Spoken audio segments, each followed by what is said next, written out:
Quilters Newsletter TV, the Quilters community, is brought to you by Handi Quilter, designed by a quilter for quilters, and Husqvarna Viking, keeping the world sewing for over 140 years. Hi, and welcome to Quilters Newsletter TV, the Quilters community. I'm Mary Kate Karr-Petras, and with me today is David Taylor. Hi. Hi. In addition to his amazing hand-appliqued quilts, David is also known as a Handi Quilter ambassador, and you specialize in using the Sweet 16, is that correct? Yes, this is my machine. It's a beautiful machine, and it's a machine I think a lot of us have heard about, and a lot of us hear about mid-arm machines, but we maybe haven't seen them in action very much. So I'm really excited to see this because it's quite compact. I mean, it's actually something that most of us could have in our homes. Yes, you could. I love my mid-arm. It's quite roomy. Mm-hmm. You know, it's called the 16 because it says a 16-inch Right. neck on there. So you also don't need an entire room to put it in, like Right. a long arm on the big frame. But this machine is adaptable.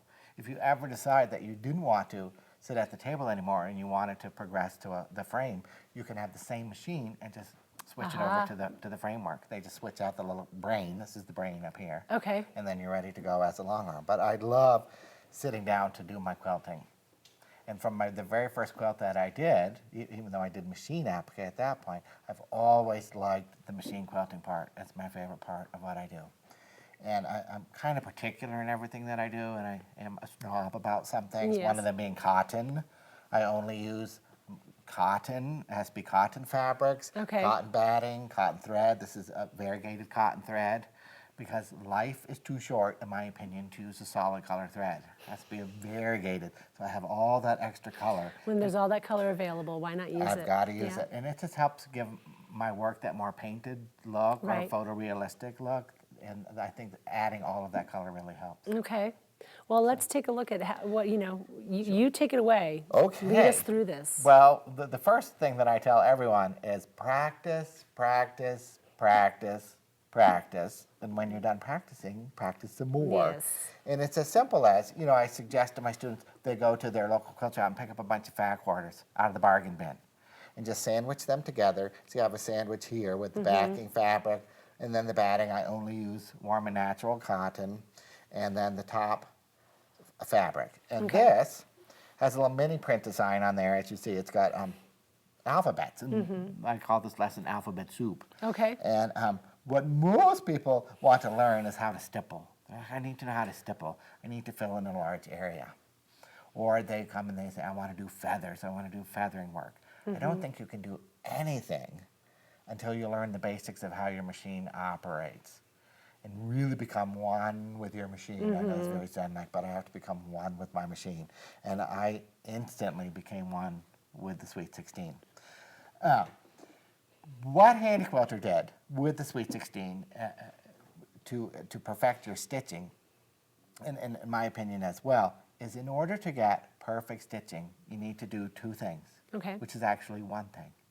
You need to match the speed of your machine with the speed of your hands, how fast you're moving that quilt. Sounds so simple. Yeah, if only it were that simple. Right. So to start with, I tell my students, it's like listening to a metronome. If you've ever studied music and you listen to that metronome, you want to keep that beat. Okay. So I want you to hear that internal rhythm in your head. And everyone's is different. I quilt rather slowly, so I want to keep that needle. As long as that needle is going at the same speed, I just have to learn to move my hands at the same speed, and all my stitches will become regulated. So what Handi Quilter did with the Sweet 16 is they took part of that out of the equation, where I set the speed of the machine. And if you're on your regular home domestic and you're doing your machine quilting, you have to keep your foot at a certain height and keep that ankle balanced, keep that speed going at the same speed, and that's rather hard to do. A lot of people ask me, do you listen to music when you quilt? No, because the tempo will change. Right. And then you'll be bopping along, and then you'll slow down, then your speed will change. So what the Sweet does is I can program my speed into the machine of how fast I want it to go. And in the brain, I have 3 options. I can set 3 different speeds that I want. So I can have a medium, a slow, and a fast speed. I'm rather medium. So I want to put this on my speed, which is about 25% of the speed of the machine. Okay. If I cranked it up to 100%, that's 1,500 stitches a minute. That's a lot of stitches. Yeah, yeah. That's a lot of stitches. So if you want to quilt that fast, what does that mean? Your hands are going to have to Yeah. move equally as fast to get those 1,500 stitches a minute And in that there. coordination is It's a little challenging. difficult. Yeah, challenging. That's a really good word. Right. So I have mine set at 25% of the speed of the machine. Please don't ask me how many stitches, because I can't do math. Around 300 and something, probably 375 That stitches sounds a good. minute. Pretty good. So once the speed of the machine is set, then with my foot pedal, all I have to do is put my foot to the floor, and the machine will maintain that speed. Now, if I wanted to go slower, I just ease up on that foot pedal and it'll go a little bit slower. Oh, okay. But what I want to do is maintain that speed, Okay. right? So here I'm going to do a little demo. What I want to start with first is to bring both threads up to the top. Now this has a needle up, needle down. So I just put the needle down, brought the needle back up. And if I move the quilt sandwich out of the way, do you see I can pull this up and get both threads to the top of the quilt. And that's important because what we don't want is that bobbin thread to get tangled up underneath the quilt, which is what would happen if we Yes. didn't get it to the top of the sandwich. So now that we have both of them to the top, now I can start stitching. I just want to hold them out of the way, take a breath, Yes. and then start stitching.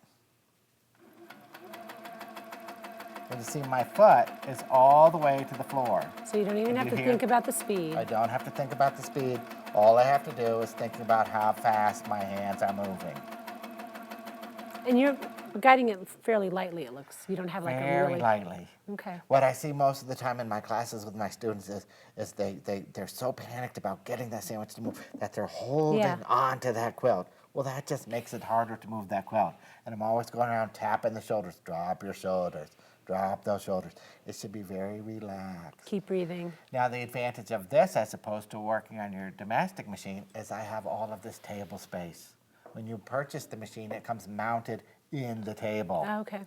So this table fits that machine. I have lots of space. Yeah. Where it's, if you're on a domestic, I would Yeah. have my whole quilt rolled up and it'd be under there. And I think that's where the shoulder thing comes from, because Yes. you're trying to move that under there. This lets you have that freedom. You have room to breathe.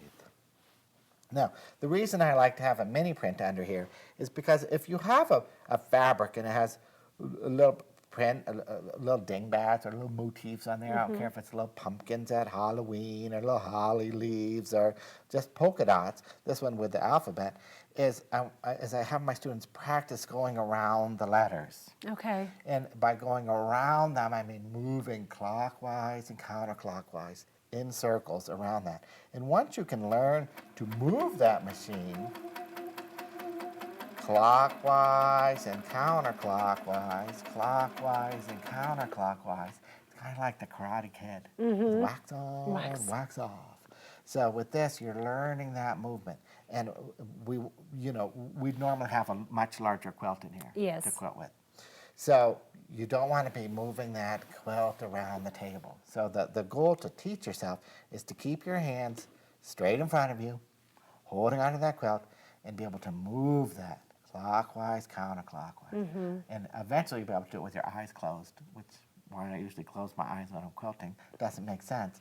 But I have that feeling, And pretty soon I'll be able to do it without the letters printed on the fabric. I'll do a little more.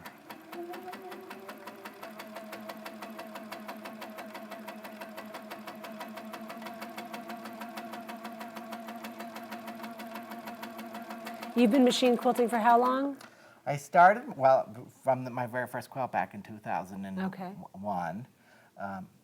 I loved the machine quilting, but I started out on a domestic. How much trial and error did it take you to find that nice coordination between needle speed and hand speed? Long time. I always like to bring that up because I think that's something that a lot of us who are afraid of free motion quilting think, well, if I don't get it within the first half hour, Right. then I'm terrible at We it. want that teacher to give us that lesson that teaches Yeah. how to do that. And Yeah. and it doesn't happen that Yeah. way. With anything, it takes practice, practice, practice. And I was speaking with our Handi Quilter ambassador in Australia, Helen Godden, and Helen and I were both asked at the same time, how long did it take you to get your machine quilting where you wanted it to be? Yeah. And I said, 6 years. And Helen Wow. said, 5 years. She's better than I am. But it takes a long time, and it just comes with practice. So my sisters have placemats and table runners and all kinds of things that I just got to practice on before I ever went to my own work. And even now, I would never sit down and put my real quilt into this machine without practicing on it. So I always buy You always prep then before you start quilting one of your pieces. Okay. always. So I will buy an extra, say, half yard to a yard of the backing fabric. So I'm matching the same backing fabric, and then I only use the same cotton batting. So I'm using the actual backing fabric and the cotton batting and the fabric from the front, and I'll make up a pile of sandwiches. They don't have to be quite this size, but I'll make up a whole stack of them. So in the morning when I sit down to quilt, I'm going to put that sandwich in there first and make sure I have found my rhythm, that everything's working. There are days when you can't find it. Yeah. There are days it doesn't feel right. That's the day to do something else.